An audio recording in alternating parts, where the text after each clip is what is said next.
जंगल में ऑटो चलाने वाला बंटी कबूतर रहता था। एक बार की बात है, बंटी कबूतर रात में सवारी छोड़ने के लिए काफी दूर आ जाता है। तभी उसे रास्ते में एक चिड़िया दिखाई देती है। अरे ये कितनी खूबसूरत चिड़िया है। अच्छा है वापसी में सवारी मिल गई। पूछता हूँ इस चिड़िया को कहाँ जाना है। रुको रुको ना। हाँ चिड़िया बहन बोलो कहाँ जाओगी तुम? जहाँ आप जाएंगे वहाँ जाऊंगी मैं। चिड़िया बहन मैं तो अपने घर जाऊंगा। चलिए आप बैठ जाइए, मैं आपको रास्ते में छोड़ दूंगा। जरा जगह तो दीजिए, जब तो बैठूंगी मैं। अरे चिड़िया बहन आप पीछे बैठिए जहाँ सवारी बैठती है। उसकी ये बातें सुनकर बंटी कबूतर को बहुत अजीब लगता है। तभी उसकी नजर उसके पैरों पर पड़ती है। उसके पैर उल्टे होते हैं, जिसे देखकर वो डर जाता है। अरे भागो भागो रे भागो भैया। कहाँ जाएगा तू बचकर बंटी कबूतर? आज तो तुझे छोड़ूंगी नहीं। कितने दिनों बाद मेरी प्यास बुझेगी।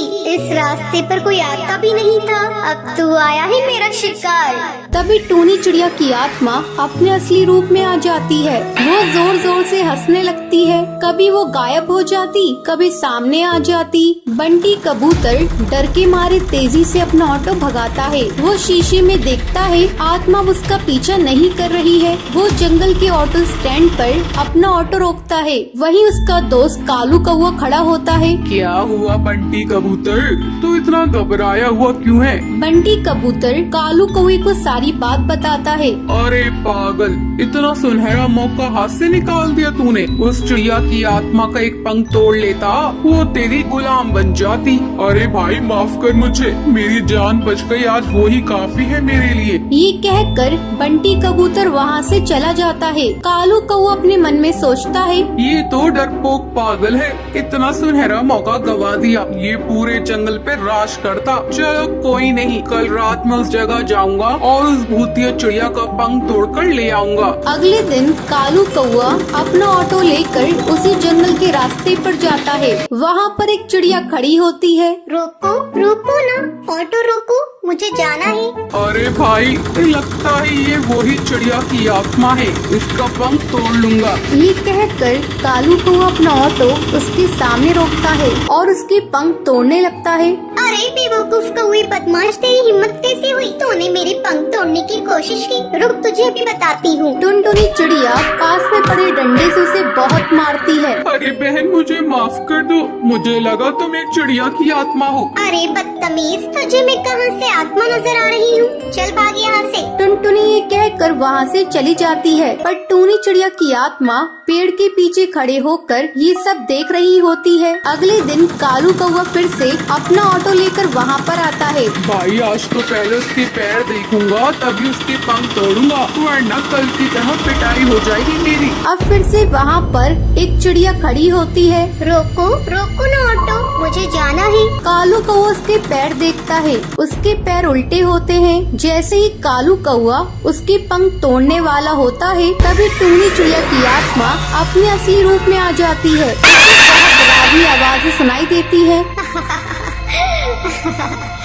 कालू कौवे आ मेरे पंख तोड़ेगा, ये ले तोड़ के दिखा। टूनी चिड़िया की आत्मा कभी उसके सामने आ जाती, कभी उसके पीछे। वो उसे बहुत मारती है। मुझे माफ कर दो चिड़िया की आत्मा, मैं आगे से कभी भी ऐसा नहीं करूँगा। मुझे जाने दो, मत मारो। क्यों छोड़ दूं तुझे? तो जैसे मन चले बदमाश पक्षियों को मारना ही तो मेरा लक्ष्य है। तुम जैसे लालची पक्षियों को जीने का कोई हक नहीं। तभी वहाँ पर बबलू कबूतर ऑटो में अपनी सवारी बिठाकर वहाँ से गुजर रहा होता है। अरे चिड़िया की आत्मा छोड़ दो उसे, मैं तुमसे विनती करता हूँ। नहीं, मैं इसे नहीं छोड़ सकती। तुम जानते हो, एक बार ऐसे ही मैं इस जंगल से ऑटो में जा रही थी। उस ऑटो वाले ने मेरा सामान लूट कर मुझे जान से मार दिया।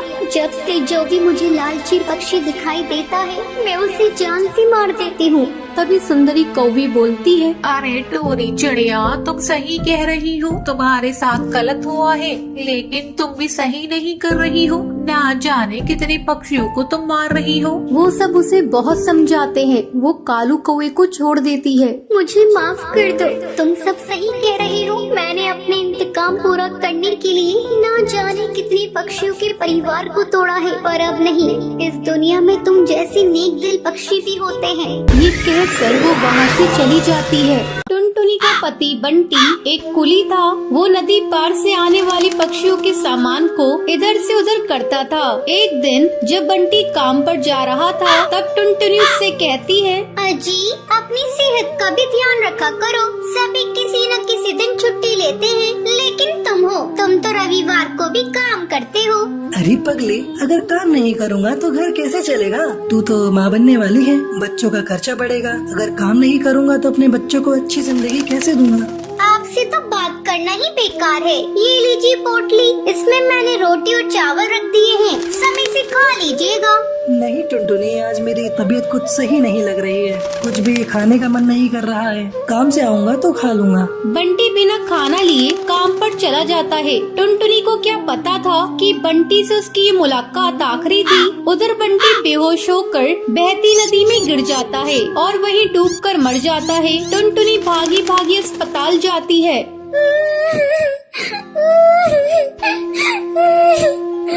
बंटी, ये क्या हो गया? सब कुछ एक पल में खत्म हो गया। अब ये बच्चा किससे अपना पापा कहेगा? मैं तुम्हें कई बार समझा रही थी, अपनी सेहत का ध्यान रखो, लेकिन तुम तो मेरी बात मानते ही नहीं। अब मैं क्या करूं बंटी? समय तेजी से पंख लगाकर उड़ने लगता है। टुनटुनी एक बच्ची को जन्म देती है। एक दिन टुनटुनी के पास डाकिया एक खत लेकर आता है। अरे, ये खत तो कड़कनाथ सेठ की कंपनी की तरफ से आया है और मुझे बंटी की जगह कुली की नौकरी दी गई है। मुझे अपनी बच्ची के लिए नौकरी करनी ही होगी, तभी मैं उसे एक अच्छे स्कूल में पढ़ा पाऊंगी और उसे बेहतर भविष्य दे सकूंगी। अगले दिन से ही टुनटुनी कुली बनकर पक्षियों का बोझ उठाती थी। जब भी नदी के उस पार से कोई पक्षी आता था, टुनटुनी तेजी से उन पक्षियों के पास पहुंच जाती थी। बहन जी, क्या मैं आपका बोझ उठा लूं? अरे, तुम तो एक चिड़िया हो, क्या तुम इतने बोझ को उठा सकती हो? हाँ हाँ बहन जी, मैं सारे बोझ को उठा लूंगी। बहन जी, मैंने अपनी जिंदगी में इतना बोझ उठा लिए है, ये बोझ तो उसके आगे कुछ नहीं है। क्यों, क्या हुआ? और तुम ये तुम्हारी बेटी को साथ में लेकर क्यों घूम रही हो? तुम्हारे पति कहाँ हैं? वो नहीं कमाते हैं क्या? क्या करिएगा बहन जी, मेरी दुख भरी कहानी सुनकर रोज इस नदी किनारे पे कई पक्षी आते हैं और मेरी दुख भरी कहानी सुनते हैं, लेकिन कोई मेरी मदद नहीं करता।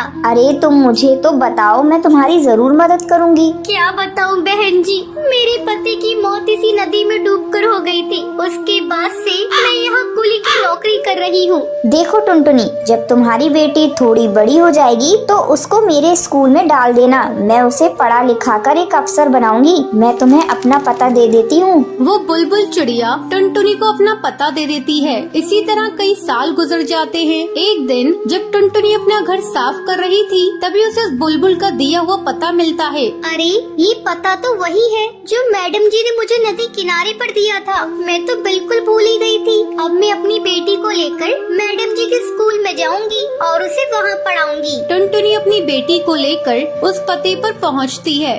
आओ आओ टुनटुनी, बहुत दिन हो गए तुमसे मिले। मैडम जी, ये देखिए, मैं अपनी बेटी को अपने साथ लेकर आई हूँ। मैं चाहती हुई पढ़ लिख कर एक अफसर बन जाए, इससे मेरी तरह जीवन में संघर्ष न करना पड़े। हाँ हाँ टुनटुनी, तुम निश्चिंत रहो, मैं तुम्हारी बेटी को अच्छी तालीम दूंगी। तुम्हें एक दिन इस पर गर्व होगा। टुनटुनी अपनी बेटी का एडमिशन उस मैडम जी के स्कूल में कराकर निश्चिंत हो जाती है। उसे इस बात की खुशी थी, उसकी बेटी को उसकी तरह जीवन में संघर्ष नहीं करना पड़ेगा। तो ये थी आज की कहानी। क्या आपको पता है कालू कौवा बंटी कबूतर से चिड़िया की आत्मा का क्या तोड़ने के लिए कहता है? अगर आपको पता है तो आप हमें कमेंट करके जरूर बताएं। अगर आपको ये वीडियो पसंद आई हो तो इसे लाइक और ऐसी कहानियाँ देखने के लिए मेरे चैनल को सब्सक्राइब करना न भूलें।